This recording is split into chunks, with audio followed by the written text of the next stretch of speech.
ऐसा आयोजन जहां क्या राजा और क्या रंग, सब एक साथ पवित्र नदियों के संगम में डुबकी लगाते हैं। इस दौरान हर तरफ बस भक्ति की धूम, उत्साह और भारतीय संत समुदाय का समागम ही देखने को मिलता है। इस पावन और पवित्र आयोजन को कुंभ मेले के नाम से जाना जाता है, जो भारत में 4 जगहों प्रयागराज, नासिक, हरिद्वार और उज्जैन में एक निश्चित समय अंतराल में लगता है। इसी क्रम में इस बार प्रयागराज में महाकुंभ का आयोजन हुआ है, जिसकी शुरुआत प्रयागराज में 13 जनवरी 2025 पौष माह की पूर्णिमा से हो चुकी है।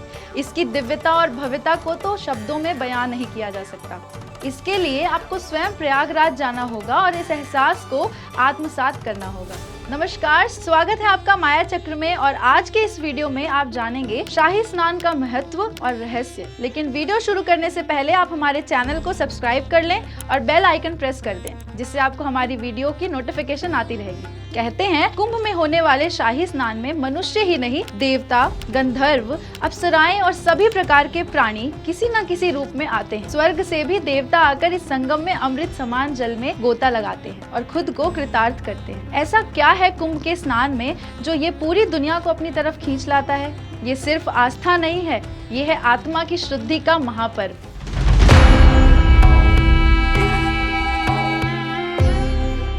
कुंभ मेले में जो सबसे महत्वपूर्ण और भव्य होता है वह शाही स्नान ही होता है। शाही स्नान जिसमें संत समाज गंगा, यमुना, सरस्वती के संगम में गोता लगाकर अपने मानव शरीर के साथ ही आत्मा को और अधिक शक्तिशाली बनाते हैं। क्या आपको पता है इस बार कितने शाही स्नान होंगे? क्या है वो राज जो लाखों लोगों को हर बार कुंभ में खींच लाता है? चलिए इस बारे में हम आपको बताते हैं। कुंभ मेला हर 12 साल में लगता है, वहीं 6 साल में अर्ध कुंभ का आयोजन किया जाता है। इसके साथ ही महाकुंभ 12 पूर्ण कुंभ मतलब 144 साल में लगता है। इसी कारण आप बेहद ही भाग्यशाली होंगे जो इस महाकुंभ में स्नान करेंगे, क्योंकि फिर ऐसा महाकुंभ देखने के लिए 144 साल का इंतजार करना होगा, शायद दूसरा जन्म लेना होगा। अब हम बात करते हैं कि आखिर शाही स्नान क्या होता है। कुंभ मेले में शाही स्नान का विशेष महत्व है। यह वो दिन होता है जब खास लोग जैसे साधु, संत, राजकुमार और अन्य प्रमुख लोग एक साथ मिलकर नदी में स्नान करते हैं। इन विशेष स्नानों को देखकर आम श्रद्धालु भी शाही स्नान में भाग लेने के लिए उत्साहित होते हैं। शाही स्नान करने से सिर्फ पवित्रता ही नहीं मिलती, बल्कि जीवन के तमाम पाप भी धुल जाते हैं। कहा जाता है कि जब समुद्र मंथन हुआ था तो अमृत की कुछ बूंदें गिर गई थी। इन बूंदों के गिरने के स्थानों पर कुंभ मेला का आयोजन किया जाता है और यही कारण है कि हर 12 साल में यहाँ लाखों लोग जुटते हैं। महाकुंभ का शाही स्नान बहुत खास माना जाता है। इसका समय ज्योतिष गणनाओं के आधार पर तय किया जाता है। हिमालय वे अन्य पर्वतों में निवास करने वाले साधु संत जो सांसारिक मोह माया से दूर रहते हैं, उन्हें सबसे पहले शाही स्नान का अधिकार मिलता है। जब ये साधु संत नदियों में डुबकी लगाते हैं तब मंत्रोच्चारण और शंखनाद से वातावरण भक्तिमय हो उठता है। यह नजारा ऐसा प्रतीत होता है जैसे आत्मा परमात्मा से मिलने चली हो।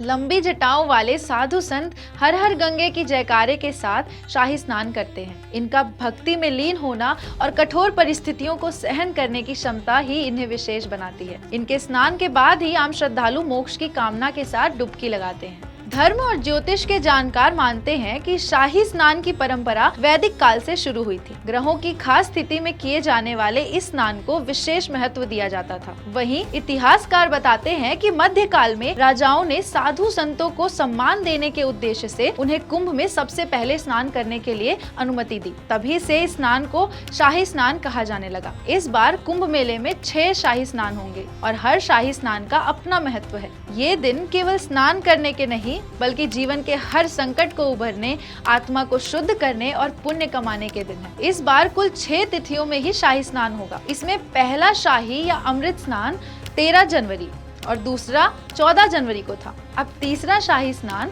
29 जनवरी को मौनी अमावस्या को पड़ेगा। 2 फरवरी 2025 वसंत पंचमी के दिन चौथा शाही स्नान होगा। इसके बाद 12 फरवरी माघ पूर्णिमा के दिन 5वां शाही स्नान किया जाएगा। सबसे अंत में 26 फरवरी 2025 महाशिवरात्रि के दिन अंतिम शाही स्नान होगा। इसी दिन से महाकुंभ का समापन भी हो जाएगा।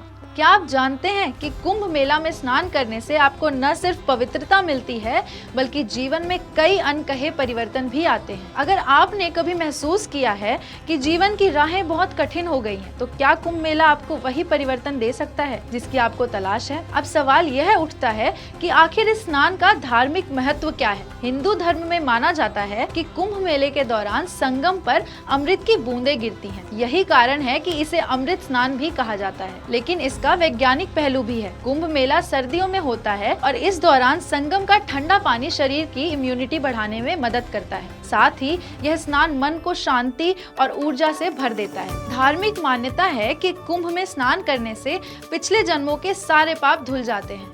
कुंभ स्नान आत्मा को शुद्ध करता है और मोक्ष का द्वार खोलता है। यह आयोजन समाज में एकता और भाईचारे का संदेश देता है। राजा और रंक सभी एक समान नदी में डुबकी लगाते हैं। इस बार के महाकुंभ में कई आधुनिक सुविधाएं हैं। स्नान के लिए खास घाट बनाए गए हैं। भीड़ प्रबंध के लिए हाईटेक कैमरे और ड्रोन की मदद ली जा रही है। श्रद्धालुओं के लिए फ्री भोजन और रुकने की व्यवस्था की गई है। तो दोस्तों, कुंभ का स्नान सिर्फ एक परंपरा नहीं, यह आत्मा को शुद्ध करने का पर्व है। अगर आपने अब तक कुंभ में स्नान नहीं किया तो इस बार महाकुंभ 2025 में जरूर जाइए। यह मौका जीवन में बार बार नहीं आता। अमृतमय डुबकी लगाइए और अपनी आत्मा को शुद्ध कीजिए। हर हर महादेव।